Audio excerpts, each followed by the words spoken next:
नमस्कार केमन आছেন सबाई welcome to food factory channel. आज के सरषे बाटा दिए कलार भाराली सब्जी करेছি तारই ভিডিও দেখাবো। তার জন্য কলার ভারালিগুলো কুচি কুচি করে কেটে ধুয়ে নিয়েছি ভালো করে। সরষে পোস্ত আর কাঁচা লঙ্কা নুন দিয়ে সরষে বাটা করে নিয়েছি। এদিকে কলার ভারালিগুলো ভালো করে ভেজে নিয়েছি আর তেলে কালো জিরা কাঁচা লঙ্কা ফোড়ন দিয়ে সরষে বাটা দিয়ে দিয়েছি আর সরষে বাটার বাটিতে একটু জল দিয়ে ধুয়ে ওই জলটা দিয়ে দিয়েছি।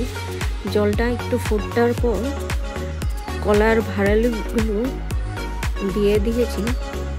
দেওয়ার পর কিছু সময় নেড়ে চেড়ে রান্নাটা তৈরি হয়ে গেছে।